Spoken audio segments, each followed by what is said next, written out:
bona jornada a tots i totes. Nosaltres som els presentadors i presentadores del programa de televisió de Porreig. Som nens i nenes de cicle mitjà de l'Escola Alfred Mata. Us donem la benvinguda al nostre primer programa de la temporada. Aquest programa és un especial castanyada de Halloween, ja que el tema principal són els contes de por. A més, ja sabeu que sempre, al final del programa, tenim la sessió de recomanació de llibres. La primera història l'han escrit l'alumnat de cicle mitjà C. Porta de títol La fugida de Chucky. Fa molts i molts anys, en una ciutat molt llunyana que es deia Metropolis, hi vivia molta gent. Aquesta ciutat tenia una claveguera molt antiga, que hi vivia un personatge fosc que s'anomenava It. Molts cops la policia el van intentar detenir, però no van poder. La ciutat tenia un alcalde que es deia Chucky, que treballava moltes hores durant el dia i lluitava contra les malifetes de l'It. A dins d'una claveguera hi havia l'It i també hi havia animals. Aquests animals eren els ajudants de l'It per destruir la ciutat, posant bombes. Al final van construir unes màquines més poderoses que les bombes, amb poder més gran de destrucció. Amb aquesta destrucció no es podria entrar a la ciutat ni sortir i la gent prendria mal. Els habitants de la ciutat estaven espantats i van fer les maletes i van fugir amb tren i avió. Només es va quedar el Chucky intentant desactivar les màquines. Només hi havia una manera de desactivar-les. Ho sabia l'It. El Chucky va entrar a l'amagatall del seu rival per robar-li els plànols de les màquines. En aquell moment va aparèixer l'It. L'It tirava coses, però el Chucky estava amagat. Finalment, el Chucky va anar darrere les màquines. Allà, ell amb les màquines va destruir la claveguera. Després, l'It es va enfadar molt i els animals de la claveguera volien capturar el Chucky, però ell es va escapar i no el van capturar mai. Fins que va tornar a la ciutat, amb l'ajuda de la policia van capturar el It.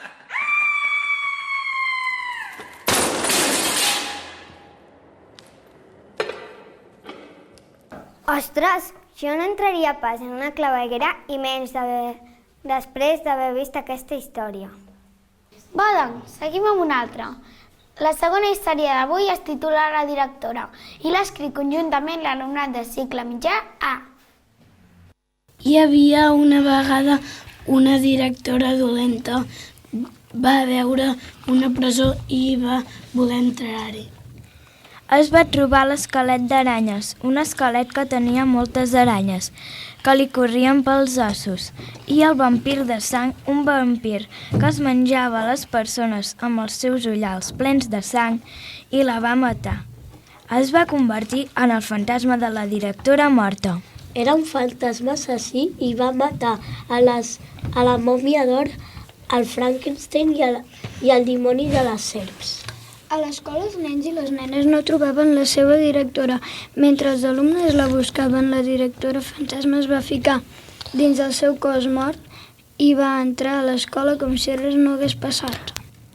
El fantasma va anar a veure els alumnes i aquests la van veure una mica estranya. No sabien què li passava, però no era com abans. La directora els va explicar què li havia passat i els va demanar ajuda. Cada setmana desapareixen alumnes, fins que al final va quedar l'escola abandonada. Només hi quedava el fantasma de la directora morta. Va arribar l'FBI.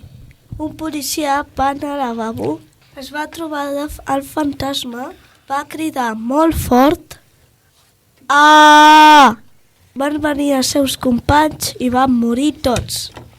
Una nit del dia de Halloween, en una casa abandonada dins d'una habitació, el fantasma de la directora es va trobar amb el fantasma de Chucky i es van enamorar. Van tenir 10 fills, 5 nenes i 5 nens, molt diabòlics. Els fills també eren fantasmes, com la seva mare, però es poden fer humans i llavors eren igual que el Chucky, el seu pare. El fantasma de la directora morta, el fantasma del Chucky i els seus fills van organitzar una festa de Halloween i van convidar els seus amics, el Godzilla blau, Jason l'assassí i l'Annabelle. L'Annabelle estava molt gelosa perquè estava enamorada del Chucky. Més tard van decidir sortir a fer truco o trato, van anar a totes les cases del seu barri i demanaven truco o trato, me de chuches o te mato. En una casa no els van donar gourmanderies i els van matar. De tornar a casa, els van començar a perseguir el Dràcula i el cocodril, mossegadors enormes. En un gir inesperat, el Dràcula es va barallar amb el cocodril i el va matar. Van tornar a casa dins el bosc. El Dràcula va decidir anar-se a altres ciutats a atemorir i matar persones, però hi va haver 2 nens que van sobreviure. Però la tranquil·litat només va tornar un moment, perquè un país molt llunyat, un científic anomenat Frankenstein va començar a crear un exèrcit de zombis. Renoi, es veu que mai podem estar mai ben tranquils. De tot a quan sembla que s'ha acabat, torna a començar. La següent història de por l'ha escrit el Pau Ramoneda, el Lucas, l'Arlet, l'Àngel i la Núria i es titula L'escola encantada. Hi havia una vegada un nen i una nena que eren germans. El Lucas tenia els cabells rossos, portava la samarreta blava i els pantalons negres. Les sabates eren vermelles de la marca Nike. La Maria era igual que el Lucas. Anaven cap a l'escola ben contents per Halloween, ja que hi feien una activitat. Quan van arribar a l'escola, no trobaven els mestres i se'n van anar cap a la classe dels pictogrames. Es van tancar les portes i les finestres es van tancar. Es feia de nit i van sentir el Dràcula. El Lucas i la Maria van amagar-se i va passar una mòmia molt, però que molt estranya. Tan estranya que van cridar i els gegants es van posar a fer servir els crambors. Tot era molt estrany. No es va assabentar del que hi havia passat fins al cap de 2 dies. Tot això va passar perquè l'escola estava encantada. Ai, serà veritat que l'escola està encantada? Ja m'està entrant el cangueli a mi. En fi, deixem-ho. I seguim, que ens queden 2 històries més. La següent l'han escrit l'Alexia, el Joan, la Martina, l'Ada, el Mohamed Togui i el Nil. Som-hi! Una nit del día de Halloween, en una carretera totes les persones estaven dormint, però una família no dormia. Sempre escoltaven coses estranyes. Aquella nit va sortir Lit acompanyat per l'Annabelle i el Chucky. Van anar a demanar truco o trato i la gent no es donava gourmanderies.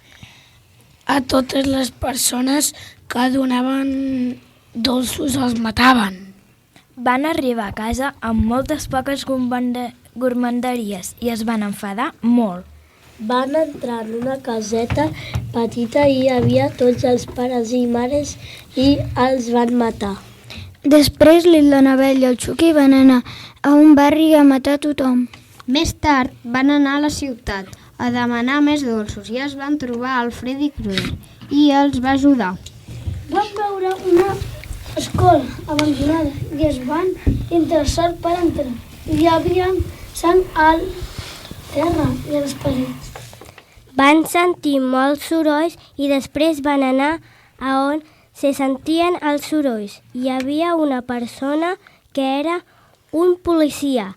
Al veure tots es van escapar. A mi La nit de Halloween ja no em fa tanta gràcia. Quina por! L'última història que us explicarem es titula La casa de l'Anabel i l'han escrit el Marcos, la Greta, l'Arnau Garcia, el Marc i la Lluvi. Hi havia una vegada, en una casa abandonada, fa molts anys es va instal·lar una família per viure. Allà van trobar una nina estirada al sofà, que estava posseïda. La filla va agafar la nina i la va portar a la seva habitació. La va deixar al llit i es va dormir una estona. La mare es va llevar de matinada, va trobar la nena jugant amb la nina i es va espantar. La mare va sortir corrent i va caure per les escales. Va cridar el pare, i el pare es va espantar molt, va anar a veure què passava i va veure la dona morta, es va trobar la nina amb un ganivet a la mà. Aquesta història és altament terrorífica. Em sembla que ja en tinc prou d'històries de por, no? Ah, sí, jo també. Són divertides, però jo tremolo com una fulla. Doncs vinga, canviem de secció i passem a les recomanacions de llibres. Ja veureu quins llibres tan interessants. Us recomanem la col·lecció de llibres del Gos Pudent perquè és molt divertida i fa molt riure. També us recomanem la col·lecció de llibres de l'Anna Cadabra. Ens agrada molt perquè va d'una nena que té poders màgics. Per últim, us recomanem la col·lecció de llibres de la Isadora Munt. Tracta d'una família meitat vampir i meitat fada, i ens agrada perquè és de màgia. I per últim, us hem de dir moltes gràcies per veure'ns i ens retrobem al pròxim programa.